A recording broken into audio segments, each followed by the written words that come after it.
الحمد لله الذي كفى وسلام على عباده الذين اصطفى الحمد لله الذي كفى وسلام على عباده الذين اصطفى أما بعد فقد قال الله تبارك وتعالى في القرآن المجيد والفرقان الحميد أعوذ بالله من الشيطان الرجيم بسم الله الرحمن الرحيم واتبعوا ما تتلو الشياطين على ملك سليمان وما كفر سليمان ولكن الشياطين كفروا يعلمون الناس السحر وما أنزل على الملكين ببابل هاروت وماروت إلى آخر الآية صدق الله العظيم. بزرگان محترم، میرے نوجوان ساتھیوں، بڑی دو آیتیں اس کی انشاءاللہ آپ کے سامنے آج تفسیر پیش کی جائے گی. اس میں تذکرہ ہے کہ یہودیوں کو ایمان لانے سے جو چیزیں مانع بن رہی تھی ان میں سے ایک چیز یہ تھی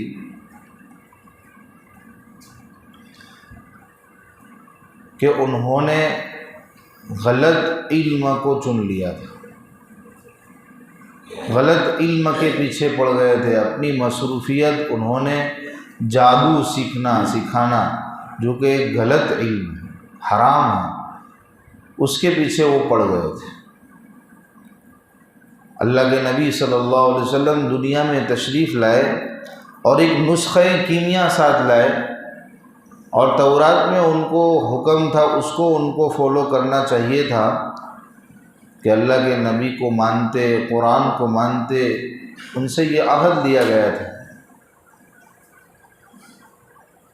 لیکن اہل کتاب نے اس عہد کو پس پشت ڈال دیا. بہت کم لوگ اللہ کے نبی پر اہل یہودیوں میں سے ایمان لائے.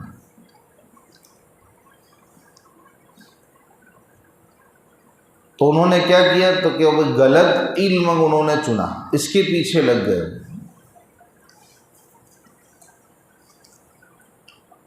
اور وہ جادو کی نسبت کرتے تھے کہ ہم نے جو جادو سیکھا ہے وہ سلیمان علیہ السلام سے سیکھا.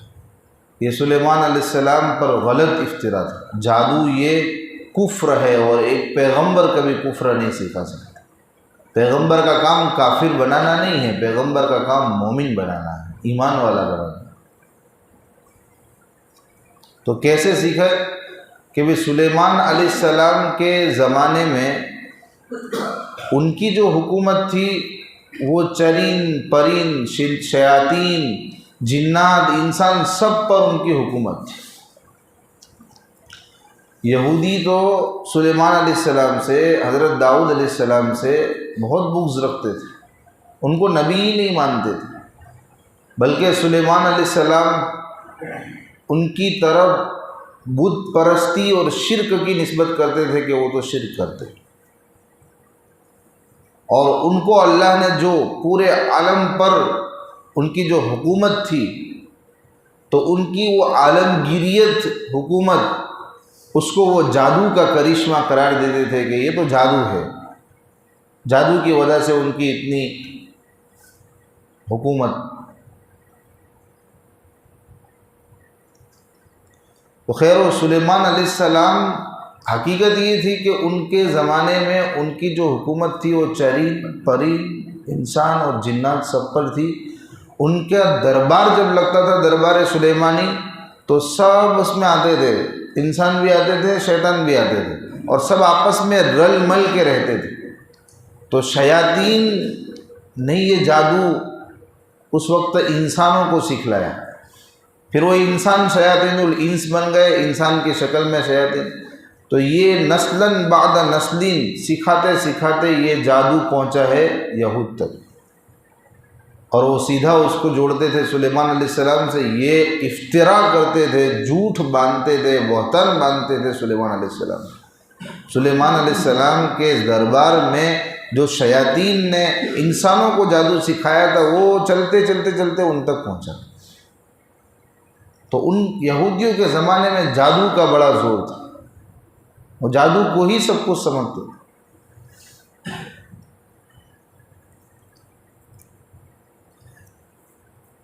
جو لمبی دو آیتیں ہے اس میں ہاروت ماروت کا تذکر آئے گا، اس میں ضمنی باتیں بہت ہیں، تو پہلے اس کو سمجھ لے تاکہ آیت کا سمجھنا آسان ہو۔ ہاروت ماروت نے یہودیوں کو ایک افسو سکھایا تھا، ایک منتر سکھایا تھا، اور ہاروت ماروت یہ اللہ کی طرف سے زمینی فرشتے جن کو رجال الغیب کہا جاتا ہے، ہر ایک کو نظر نہیں آتے، جس سے متعلق واقعہ ہو یا جس سے متعلق ہو اس کو نظر آتے، سب کو نظر نہیں آتے۔ اور زمینی جو فرشتے ہوتے ہیں ان کو تکوینات کا علم اللہ دیتے ہیں، تشریعات سے ان کا کوئی واسطہ نہیں، یعنی وہ کوئی فعل کرے تو اس کو ہم شریعت کے ترازو میں نہیں تولیں گے۔ جیسے حضرت خضر علیہ السلام کا واقعہ آپ نے سورہ کہف کی تفسیر سنی ہو تو اس میں سنا ہوگا کہ انہوں نے ایک بے جان معصوم بچے کو قتل کر دیا، موسیٰ علیہ السلام کے سامنے شریعت ہے، فوراً انہوں نے اعتراض کیا، وہ تشریعی نبی ہے موسیٰ علیہ السلام، کہ ایک بے جان معصوم بچے کو بغیر کسی جرم کے قتل کر دینا بڑا گناہ ہے، فوراً انہوں نے اعتراض کیا، لیکن حضرت خضر علیہ السلام نے کوئی جواب نہیں دیا۔ ان کو اللہ نے تکوینی علم دیا ہے، انہوں نے حکمت کے تحت قتل کیا تھا، بعد میں چل کے وہ حکمت پتہ چلی تو موسیٰ علیہ السلام بھی ہکا بکا۔ تو تکوینی علوم کا تشریعیات سے کوئی لینا دینا نہیں ہوتا، وہ کوئی اگر فعل کرے تو ہمارے سمجھ میں بر وقت نہ آئے لیکن اس میں حکمت ہوتی۔ تو یہ ہاروت ماروت بھی اللہ کی طرف سے زمینی فرشتے ہیں، رجال الغیب ہے۔ انہوں نے اس وقت یہودیوں کو اللہ کی طرف سے حکم تھا، اس کا پس منظر یہ ہے جب انہوں نے ان کو افسو سکھایا، منتر سکھایا، وہ کیوں سکھایا، اس کا پس منظر کیا ہے؟ اس کا پس منظر یہ بنا کہ بابل، اس کا بھی تذکر آئے گا، بابل اس کا جو تاجدار تھا بخت نصر، اس نے جب بنی اسرائیل نے یہودیوں نے شرکسی کی تو بخت نصر نے ان سب کو ان پر چڑھائی کی، ان کو قید کر لیا، سب کو بابل لے کے آیا، 70,000 بنی اسرائیل یہودیوں کو قید کیا اور ان کی اینٹ سے اینٹ بجا دی۔ 100 سال تک وہ اس کی غلامی میں رہے، بعد میں چل کر کسی ایران کے بادشاہ نے ان کو اس سے آزاد کرایا۔ لیکن یہ جو اسارت کا زمانہ تھا، ان کے قیدی ہونے کا زمانہ، قید ہونے کا زمانہ تھا 100 سال، اس میں ان کے پاس سے تورات بھی ضائع ہو گئی، بعد میں چل کے انہوں نے اپنی یادداشت سے تورات کو لکھا۔ اس وقت حضرت عزیر علیہ السلام بھی اللہ کی طرف سے بھیجے گئے تو تورات بھی ضائع ہو گئی تھی اور اپنی یادداشت کے مطابق تورات لکھی تھی۔ حضرت عزیر علیہ السلام کو اللہ کا بیٹا بھی انہوں نے مان لیا۔ خیر، جو کہنے کی بات ہے وہ اس وقت اسارت کے زمانے میں، اپنے قید ہونے کے زمانے میں انہوں نے ان پر خوب ان کے آقا نے ظلم ڈھایا تھا۔ ان کا جو آقا تھا، سیٹھ تھا، بہت ان پر ظلم کرتا تھا، ان کو چین کی نیند سونے بھی نہیں دیتا تھا۔ اللہ تعالیٰ کو رحم آیا، اللہ نے راحت کے اسباب پیدا فرمایا، وہ ایسے کہ زمینی فرشتے دو ہاروت اور ماروت کو حکم دیا کہ آپ ان میں سے ہر ایک کو افسو سکھاؤ، ایک ایسا جادو سکھاؤ، ایک ایسا منتر سکھاؤ جس سے شیٹھ اور شیٹھانی میں بج پڑے یعنی مالک اور مالکین آپس میں ان کی کوئی بات بگڑے، وہ لڑے جھگڑے، اور یہ منتر ایسا تھا کہ اس سے میاں بیوی کے درمیان میں تفریق ہو جاتی تھی، میاں بیوی کے درمیان میں جدائیگی ہو جاتی تھی۔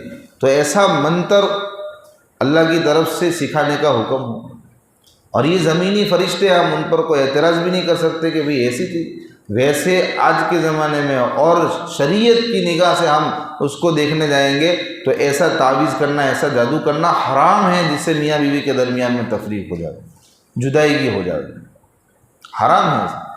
لیکن وہ فرشتے تھے، زمینی فرشتے، اس لیے ان پر کوئی اعتراض نہیں۔ کیا اللہ کی حکمت تھی، اللہ ہی بہتر جانتے، جیسا کہ میں نے سمجھا۔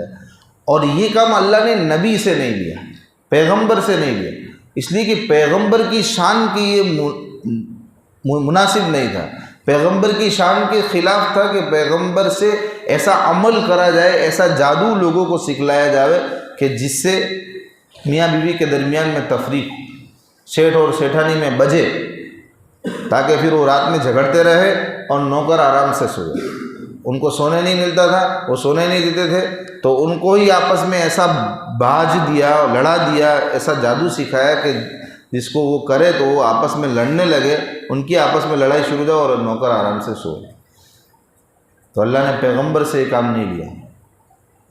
تو یہ پوری ترتیب بنی تھی افسو سکھانے کی اور جادو سکھانے۔ بہرحال جادو یا افسو دونوں جو چیزیں یہودیوں تک پہنچی ہے وہ انسانوں کے واسطے سے، شیاطین کے واسطے سے، انسانوں میں بھی جو شیاطین ہیں ان کے واسطے سے ان تک پہنچی ہے، لہذا سلیمان علیہ السلام کی طرف نسبت کرنا صحیح نہیں۔ تو اس طریقے سے پورا ماجرا ہوا ان کو ان کے جادو سیکھنے کا۔ تو یہ اس کے بہت عاشق ہو گئے تھے، جادو کو انہوں نے پیشہ بنا لیا تھا، کمائی کا ذریعہ بنا لیا تھا، اس لیے وہ اب ان کو ایمان اور اللہ کے نبی پر جو قرآن نسخہ کیمیا نازل ہوا وہ ان کو سمجھ میں نہیں آتا تھا۔ وہ کیوں؟ اس لیے کہ وہ جادو کے پیچھے پڑ گئے۔ اسی کو پورا قرآن کریم نے نقشہ کھینچا ہے۔ وَاتَّبَعُوا مَا تَتْلُو الشَّيَاطِينُ عَلَى مُلْكِ سُلَيْمَانَ، اور انہوں نے اس چیز کی پیروی کی، اس جادو کی پیروی کی جو شیاطین سکھلاتے تھے عہد سلیمانی کے دور میں، سلیمان علیہ السلام کے زمانے میں شیاطین جو جادو تعلیم کرتے تھے، سکھاتے تھے، وہ تو اس کے پیچھے پڑ گئے۔ وَمَا كَفَرَ سُلَيْمَانَ، اور سلیمان علیہ السلام نے کوئی کفر نہیں کیا۔ پیغمبر کی شان نہیں ہے کہ وہ کفر کرے، کفر سکھائے، کافر بنائے۔ وَلَكِنَّ الشَّيَاطِينَ كَفَرُوا، لیکن شیاطین نے کفر کیا۔ جو دربار سلیمانی میں شیاطین اور انسان آپس میں رلتے ملتے تھے تو شیاطین نے یہ کفر کیا، جادو سکھایا۔ يُعَلِّمُونَ النَّاسَ السِّحْرَ، وہ لوگوں کو جادو سکھاتے تھے۔ وَمَا أُنزِلَ عَلَى الْمَلَكَيْنِ بِبَابِلَ هَارُوتَ وَمَارُوتَ، اور ہاروت اور ماروت بابل میں ان پر دو فرشتوں پر جو افسو اتارا گیا وہ بھی کیا تھا؟ ان کی طرف سے نہیں تھا، بلکہ انہوں نے کس نوعیت میں، کس پیرائے میں سکھایا تھا اللہ کی طرف سے، اور پھر انہوں نے اس کو کیسے چلتا کیا۔ اللہ کی طرف سے ان کو جو سکھایا گیا تھا ہاروت ماروت کے ذریعے سے ان کو حکم تھا۔ فرشتے ان کو پہلے سے وارن کر دیتے تھے کہ بھئی اس کو بے محل استعمال نہیں کرنا ہے، بے ضرورت استعمال نہیں کرنا ہے۔ کہہ دیتے تھے صاف صاف کہ یہ جو ہم تم کو افسو اور منتر سکھلا رہے ہیں یہ دو دھاری تلوار ہے، اس کو آپ کو بر محل اور بر موقع ہی استعمال کرنا ہے، بے موقع اور بے محل استعمال کرو گے تو کافر ہو جاؤ گے۔ یہ صاف سکھاتے وقت ان کو کہہ دیتے تھے، اور یہ سکھانے آتے تھے تو شیٹھ اور بادشاہ کی نظر بھی نہیں پڑتی، اس لیے کہ یہ رجال الغیب ہوتے ہیں، یہ متعلقہ شخص کو ہی نظر آتے، سب کو نہیں دکھا دیتے۔ اور اگر نبی سے سکھا دیتے وہ تو جاتے سکھانے تو سب دیکھ جاتے۔ وَمَا يُعَلِّمَانِ مِنْ أَحَدٍ حَتَّى يَقُولَا إِنَّمَا نَحْنُ فِتْنَةٌ فَلَا تَكْفُرْ، اور یہ دونوں فرشتے ہاروت اور ماروت کسی کو نہیں سکھلاتے تھے یہ جادو، یہاں تک کہ ان سے کہہ دیتے تھے کہ ہم آزمائش ہی ہیں، یعنی ہم جو سکھا رہے وہ دو دھاری تلوار۔ سیکھو تو صحیح لیکن بر موقع استعمال کرنا، بے محل اس کو فالتو میں استعمال کرو گے فلا تکفر، کفر مت کریو، بے محل استعمال مت کریو ورنہ کافر ہو جاؤ گے۔ وما هم بضارین به من احد الا باذن اللہ، اور یہ لوگ جادو کے ذریعے کسی کو نقصان پہنچانے والے نہیں تھے مگر اللہ کے حکم سے۔ یعنی یہ سوچے کہ جادو کے ذریعے ہم لوگوں کو نقصان پہنچا دیں گے تو بھئی اللہ کے حکم کے بغیر جادو کے اندر بھی وہ تاثیر نہیں کہ وہ کسی کو نقصان پہنچا دے۔ جادو تو ایک سبب ہے اور اس کا سیرا مسبب الاسباب کے پاس ہے، مسبب الاسباب اس میں اثر ڈالیں تو جادو اپنا اثر دکھائے گا، ورنہ جادو میں اس کی ذات پہ وہ طاقت نہیں ہے کہ وہ کسی کو نقصان پہنچے۔ تو یہ بھی اللہ نے صاف کر دیا۔ وَيَتَعَلَّمُونَ مَا يَضُرُّهُمْ وَلَا يَنفَعُهُمْ، اور یہود کو جادو کا بڑا شوق تھا تو یہ اس کو نسلاً بعد نسل سیکھتے ہی رہتے تھے، جو چیزیں سیکھنی تھی جن کا ان کو پابند کیا ان کے اوپر دھیان نہیں دیتے تھے اس کو سیکھتے، حالانکہ اس کو سیکھنا سکھانا حرام ہے، وہ تو ایک وقت تھا، ایک نوعیت تھی، اس وقت اللہ نے جو حکمت سمجھی وہ سکھایا، لیکن اس کو لوگوں نے، شیاطین نے اور انسانوں کے بیس میں جو شیاطین اس کو سکھاتے سکھاتے یہ یہودیوں تک پہنچا اور یہودی اس کو سیکھتے تھے۔ تو ان کو کہہ رہے ہیں اللہ پاک کہ جو جادو یہ لوگ سیکھتے ہیں وہ ان کو نقصان ہی دے گا، اس میں ذرہ برابر نفع نہیں ہے۔ جادو سیکھنا سکھانا حرام اور اس میں ذرہ برابر جادوگروں کا کوئی نفع نہیں ہے، نقصان ہی نقصان ہے۔ ولا ينفعهم، ان کو کوئی نفع نہیں دے گا۔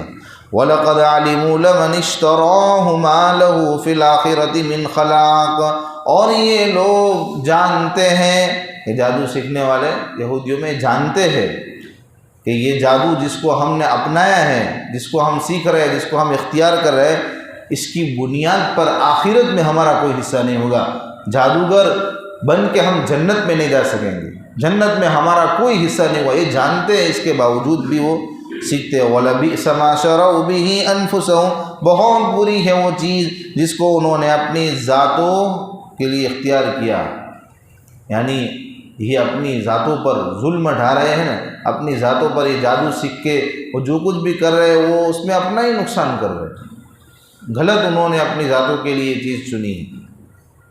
لَوْ كَانُوا يَعْلَمُونَ، کاش کہ وہ سمجھ جاتے، اصل میں ان کو آمدنی بن ہو جاتی، وہ دنیا کی آمدنی کی خاطر یہ جادو سیکھتے تھے اور آخرت کا بڑا نقصان کرتے تھے۔